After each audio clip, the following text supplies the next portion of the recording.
बिस्मिल्लाहिर्रहमानिर्रहीम। अस्सलाम वालेकुम। लेक्चर नंबर 30 स्टार्ट करेंगे। Lecture number 30 heat flow problem के रिलेटेड लेक्चर है। क्योंकि लास्ट लेक्चर आपका 29 तक था जो वो ज़्यादा लंबा हो गया था, इसलिए मैंने 30 वाली को सेपरेट कर लिया। बिल्कुल ये काफ़ी लंबा है तो इसलिए टाइम भी लगेगा इस पर। तो स्टार्ट करते हैं। हीट फ्लो प्रॉब्लम क्या है, आपके पास सिर्फ एक स्टेटमेंट गिवन है और उस स्टेटमेंट को ही देखते हुए हमने सारी असम्पशंस लेनी है और इसको प्रूव करना है। अब स्टेटमेंट क्या गिवन है, अ बार ऑफ लेंथ, आपके पास एक बार है जिसकी लेंथ L है, whose entire surface is insulated including its end at x is equal to 0 and x is equal to L। अब वो आपके पास जो बार है उसकी इंटायर सरफेस ये होता है आपके पास बार, और इसकी ये जो पूरी सरफेस है वो इंसुलेटेड है और इसका एक and x is equal to 0 हमने कह दिया और दूसरे एंड को हमने x is equal to L कह लिया। अब ये जो x is equal to 0 और x is equal to L होता है, ये इसकी बाउंड्री कंडीशंस होती हैं। ठीक है, ये बाउंड्री कंडीशंस होंगी। फिर इनके ऊपर भी अगर आपके पास, अभी हम देखेंगे फिर क्या है, बार है ना, अब ये इंसुलेटेड है, इसकी एंड्स भी पता चल गए हैं। अब आगे क्या कह रहे हैं, it's initial temperature is F of x. Temperature की बात आ गई, मतलब कि आप उस बार के ऊपर से कोई हीट फ्लो हो रही है, तो जब टेम्परेचर, उसका जो इनिशियल टेम्परेचर है वो एफ ऑफ एक्स है।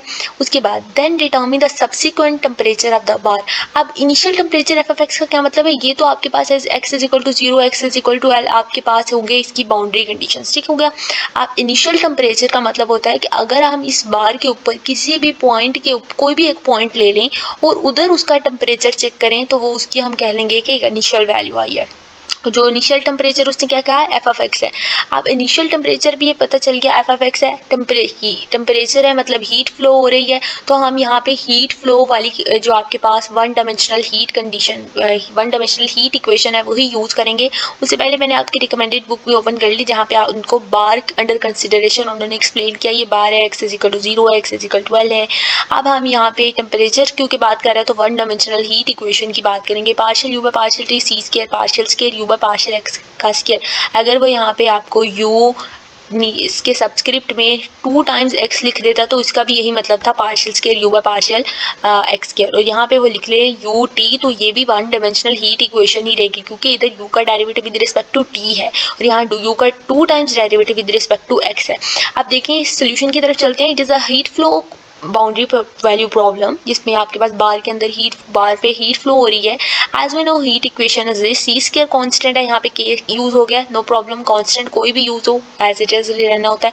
उसके बाद आपके पास U X of T is less than M. इसका मतलब है कि आपके पास जो यू जो फंक्शन है एक्स और टी का वो एक बाउंडेड फंक्शन है। उसके बाद उसकी जो you X of 0 initial value है, उसका initial temperature F of x है। जब इनिशियल टेम्परेचर है मतलब उसका जो इनिशियल टेम्परेचर वहाँ पे आपके पास टी की वैल्यू क्या होती है, 0 होती है, एफ ऑफ एक्स है। उसके बाद यू एक्स मतलब उसका जो पहला partial u by partial x है उसकी value x is equal to 0 पे 0 है। फिर जब आपके पास एक्स एल है partial u by partial x पे, उस टाइम पे भी यू क्या है, 0 के इक्वल है। अब यू क्योंकि टी के ऊपर और यू क्योंकि एक्स के ऊपर डिपेंड कर रहा है, तो जो हम इक्वेशन लेट करेंगे वो भी एक्स और टी ही लेट करेंगे। एक्स ऑफ एक्स और टी ऑफ टी हमने एक इक्वेशन लेट कर ली कि हमारा ये एक सोल्यूशन लेट कर लिया। अब मैंने आपको लास्ट टाइम भी सिखाया था, अगर आपने वो नहीं सुना तो उसको दोबारा सुन लें। ये डेरिवेटिव किस तरह से लेते हैं, सारा प्रोसीजर। अगर आप इस सारे प्रोसीजर को नहीं भी करें ना पार्शियल यू इस इक्वेशन के लिए, डायरेक्ट लास्ट पे ये आंसर लिख दें तो भी वो आपका इक्वेशन जो है वो ठीक मानेगा। यहाँ तक डायरेक्ट आंसर लिख दें माइनस लैम्डा स्क्वायर लेट करके, यहाँ ये बात बिल्कुल अंदर वाला प्रोसीजर ना भी करें तो भी वो आपका क्वेश्चन जो है वो ठीक माना जाता है। इसके लिए ज़रूरी नहीं है कि आप यहाँ तक सारा प्रोसीजर करके आएँ, बस आप यहाँ लेट कर लें और डायरेक्ट एट द एंड वो आंसर लिख लें जो आपका यू एक्स और टी का आंसर आएगा। अब देखें आपने यहाँ पे पार्शियल यू बाय पार्शियल, आपको partial u by partial T चाहिए और partial square u by partial x के चाहिए। तो partial u by partial T लिया, आपके पास एक्स टी प्राइम आया, partial square u by partial x के लिया तो एक्स डबल प्राइम टी आया और k constant as it is. Values को टी के साथ सेपरेट आउट करेंगे, एक्स वाली वैल्यूज को एक्स के साथ टी प्राइम, इधर टी मल्टीप्लाई हो रहा है, इधर आके डिवाइड हो जाएगा और कांस्टेंट भी हमने इधर ही डिवाइड करा दिया। एक्स डबल प्राइम इधर ही रहेगा, एक्स मल्टीप्लाई हो रहा है, इधर आके डिवाइड हो जाएगा और उसको माइनस लैम्डा स्क्वायर एक कांस्टेंट के इक्वल कह लिया कि ये इक्वल है। अब आपके पास दो इक्वेशंस बन जाएंगे, t prime equal to minus k t lambda square, minus हो रहा है इधर, उधर आएगा तो लेफ्ट साइड पे आएगा तो प्लस हो जाएगा। फिर आपके पास ये जो टी प्राइम है, हम इसी को कोई भी वैल्यू लेट कर लेते हैं, ई की पावर एम टी लेट कर लिया। टी प्राइम एक दफ़ा डेरिवेटिव है, एक ही दफ़ा डेरिवेटिव लेंगे, एक्सपोनेंशियल का डेरिवेटिव एक दफ़ा एज इट इज आ जाता है, और फिर पावर का डेरिवेटिव लेते हैं तो एम टी का डेरिवेटिव एम हो जाएगा। तो ई एम टी हमने किसका इक्वल रखा, टी के, तो इसकी जगह पे टी रख सकते हैं, तो एम टी आ गया। अब आपके पास यहाँ तक करने के बाद जब आपने टी प्राइम ले लिया, टी प्राइम एम टी के इक्वल आ गया, अब आप इक्वेशन के अंदर टी प्राइम की जगह पे एम टी पुट कर देंगे। एम टी पुट करने के बाद ये आपके पास एक डिफरेंशियल इक्वेशन की फॉर्म बन गई है। डिफरेंशियल इक्वेशन की फॉर्म किस तरह से, आप टी, क्योंकि ये डिफरेंशियल इक्वेशन टी की फॉर्म बनी है, तो आपके पास ये फॉर्म बनेगी एम प्लस लेमडा स्क्वायर के इनटू अ फंक्शन ऑफ, आप इसको कुछ इस तरह से लिखते हैं। उस वीडियो को दोबारा एक दफ़ा ज़रूर सुने जिसमें मैंने इसको काफ़ी ज़्यादा अच्छे तरीके से बताया था। आप एम प्लस लेमडा स्क्वायर के को आप जीरो के इक्वल रख लेते हैं, और इसका आंसर क्या आ गया, माइनस लेमडा स्क्वायर के। एम की वैल्यू आ गया। अब आपने जो टी लेट किया था वहाँ पे एम की जगह पे minus lambda square k T as it is आ गया, और आपके पास हमने इसको कांस्टेंट सी में टी की वैल्यू जो है वो लिख ली। इसी तरह से ये जो x double prime over x है, इसको माइनस लेमडा स्क्वायर के इक्वल रखा है। एक्स डबल प्राइम इधर माइनस लेमडा उस साइड पे जाके प्लस लेमडा स्क्वायर हो जाएगा। एक्स को हमने एम एक्स लेट कर लिया, एक्स का 2 टाइम्स डेरिवेटिव लेना है। जब आप एक दफ़ा डेरिवेटिव लेंगे तो एम एक्सपोनेंशियल एक दफ़ा एज इट इज़ और एम ई एम एक्स आएगा, और अगेन डेरिवेटिव लेंगे तो exponential as it is, m तो हाई कांस्टेंट है, और आपके पास अगेन इसकी ऊपर पावर का डेरिवेटिव लेंगे तो एक और एम आ जाएगा, जो आपके पास एम स्क्वायर बन जाएगा। और m square e m x को हमने एक्स लेट किया था, तो इस ई एम एक्स की जगह पे एक्स पुट कर लिया, एम स्क्वायर एक्स आ गया। अब एक्स डबल प्राइम की जगह पे m square x lambda square x is it is equal to 0। उसी तरह से जैसे हमने यहाँ पे एक्स की टर्म, एक्स की इक्वेशन बन रही है एक्स, तो आप M square plus lambda square into a function of X लिख सकते हैं, तो एम की value plus minus lambda iota lambda आ गई।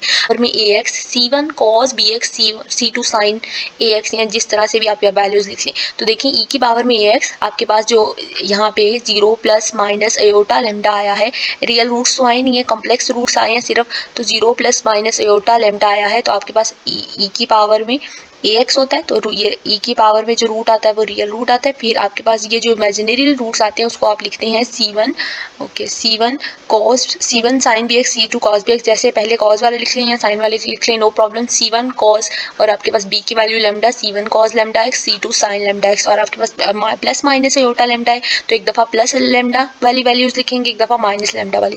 तो आपने प्लस वाली तो इजीली लिख ली, जब आप माइनस वाली लिखेंगे तो यहाँ पे cos minus lambda x plus minus sine minus lambda x लिखेंगे, तो ये कॉस, और जब आप यहाँ पे बी की जगह पे माइनस लेमडा पुट करेंगे तो कॉस क्या करता है, माइनस साइन को ऑब्जॉर्व कर लेता है, तो ये माइनस खत्म हो जाएगा, और iota sine minus lambda x, तो ये माइनस यहाँ पे इसका बाय शिफ्ट हो जाएगा। अब आप लेमडा वाली कॉस लेमडा कॉमन आ रहा है, तो A plus B cos lambda X लिख लिया, और इमेजिनरी वैल्यूज को सेपरेट आउट कर लिया। अब ये जो ए प्लस बी है इसको कैपिटल ए का नाम दे दिया, और ए माइनस बी को कैपिटल बी का नाम दे दिया, तो आपके पास एक्स का आंसर भी आ गया। अब एक्स और टी दोनों आंसर आ गया, जो आपने इक्वेशन लेट की थी वहाँ पे वैल्यूज को पुट कर लेंगे, तो आप एट द एंड ये एक एक्सप्रेशन बन के आ जाएगा। अब आपको उसने कहा था यू एक्स, जब आपके पास आपने इस u का डेरिवेटिव लेना है x की रिस्पेक्ट से, तो जब आप इसका डेरिवेटिव लेंगे एक्सपोनेंशियल की पावर में, तो है ही आपके पास t है, ये वाला डेरिवेटिव तो आएगा नहीं। यहाँ पे आपके पास x आ रहा है, तो a cos का डेरिवेटिव माइनस साइन हो जाएगा alpha minus sine lambda x, और यहाँ पे आपके पास साइन का डेरिवेटिव cos हो जाएगा, तो आपके पास बीटा cos लेमडा एक्स हो जाएगा जब आप इसका डेरिवेटिव लेंगे विद रिस्पेक्ट टू x। तो अब यहाँ तक करने के बाद आपके पास आई थिंक सो यहाँ पे कोई मिस्टेक है, आपने इसको देख लेना है। कॉस का डेरिवेटिव माइनस साइन हो जाएगा, और साइन का डेरिवेटिव यहाँ पे कॉस हो जाएगा। अब आप बस यहाँ पे बाउंड्री कंडीशन गिवन थी, यू हमने लेट की थी कि जब आपके पास यहाँ पे एक्स 0 होगा इस पार्शियल डेरिवेटिव में, जब आप यहाँ पे एक्स 0 पुट करेंगे यहाँ पे, तो आपके पास साइन आएगा, ठीक है, इसको चेंज कर लें, साइन लेमडा एक्स आएगा, और यहाँ पे आपके पास कॉस साइन का डेरिवेटिव कॉस लेमडा एक्स आएगा। जब आप एक्स 0 पुट करेंगे तो यहाँ पे साइन लेमडा एक्स की जगह पे 0, तो साइन 0 0 होता है, तो ये वैल्यू पूरी खत्म हो जाएगी। यहाँ पे आपके पास कॉस लेमडा एक्स की जगह पे 0 पुट करेंगे, कॉस 0 1 होता है, तो आपके पास सिर्फ बीटा बाकी बचेगा, बीटा लेमडा, और ये एक्सपोनेंशियल वाली सारी power. Answer at the end उन्होंने ठीक लिखा हुआ है, लेकिन ये डेरिवेटिव ठीक नहीं लिए हुए। अब यहाँ पे ये वाला एक्सपोनेंशियल की पावर तो कभी भी 0 नहीं हो सकती है, बीटा यहाँ पे 0 के इक्वल लेट किया जा सकता है। अब आप बीटा की वैल्यू को 0 लेट कर लें। अब आपके पास जो ओरिजिनल ऊपर वाली इक्वेशन होती है ना, पहले हम उसमें वैल्यू पुट करते हैं, यहाँ पे बीटा की वैल्यू 0 पुट करें, आप पास सिर्फ ये फर्स्ट ये वाली टर्म और ये वाली टर्म यहाँ पे रह जाएगी u के फंक्शन में। अब आपने ये फंक्शन ले लिया u, अब इसका अगेन डेरिवेटिव लेंगे। अगेन डेरिवेटिव क्यों लेंगे, आपके पास एक दफ़ा जब u x था वहाँ पे हमने x 0 पुट करना था, फिर हमने इसका अगेन डेरिवेटिव लेना है और वहाँ पे x की जगह पे l पुट करना है। अब आपके पास जो u बना, अब इसका again derivative with respect to x लेंगे। अल्फा एज इट इज़, ये एक्सपोनेंशियल की पावर में t है, ये तो है ही कांस्टेंट है। cos का डेरिवेटिव साइन हो जाएगा, माइनस साइन हो जाएगा, माइनस स्टार्टिंग में लेमडा x आ जाएगा। और अगेन इस इनर वाली टर्म का डेरिवेटिव लेंगे तो लेमडा आएगा, जो कि स्टार्ट में उन्होंने लिख लिया। अब आपने x जो बाउंड्री कंडीशन है x की जगह पे l पुट करना है, साइन लेमडा l हो गया। अब भी आपके पास ये वाला चीज़ तो जीरो नहीं हो सकती है, या तो अल्फा जीरो हो सकता है या ये साइन लेमडा एल जीरो हो सकता है। अगर आप अल्फा जीरो कर देंगे तो आपके पास ऊपर वाले एक्सप्रेशन में हम वैल्यू पुट करते हैं ना, जैसे बीटा जीरो था तो हमने उस ऊपर वाले एक्सप्रेशन में बीटा की वैल्यू पुट की तो हमारे पास एक नया एक्सप्रेशन आ गया। अब आपके पास अल्फा, अगर हम यहाँ पे इस एक्सप्रेशन के अंदर अल्फा वाली वैल्यू को जीरो कर दें तो देखें फिर क्या होगा।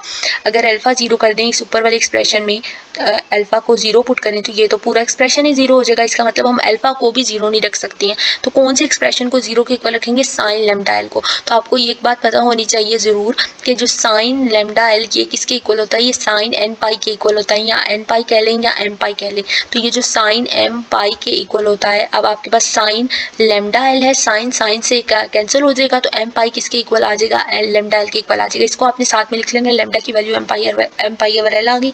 अब आपके पास ऊपर वाले एक्सप्रेशन में जहाँ जहाँ लेमडा आया वहाँ वहाँ m pi over L put करेंगे। यहाँ लेमडा स्क्वायर है, m square pi square lambda L square हो जाएगा। यहाँ लेमडा है, एम पाई ओवर एल हो जाएगा। तो आपके पास इसका ओके, यहाँ पे साइन का अगेन डेरिवेटिव साइन साइन ही रहेगा और यहाँ पे आपके पास U X F T. Okay, ऊपर वाले एक्सप्रेशन में वैल्यूज पुट करनी है, ठीक है ठीक है। ई की पावर में minus lambda square k t cos as it is lambda की यहाँ पे वैल्यू पुट की एम पाई ओवर एल और आपके पास एक्स एज इट इज आ गया। अगर आप इस फॉर्म को सुपरपोजिशन प्रिंसिपल की हेल्प से लिखें, अब आपके पास यहाँ पे एक m कांस्टेंट है तो m को हम as a superposition principle Fourier series के अकॉर्डिंग अगर लिखें तो a naught over 2 Fourier series ही होती है। यहाँ पे आपके पास सिर्फ कॉज वाला फंक्शन आ रहा है तो आप सिर्फ कॉज वाला लिखेंगे, साइन वाला कोई फंक्शन नहीं है तो इसको एज इट इज a।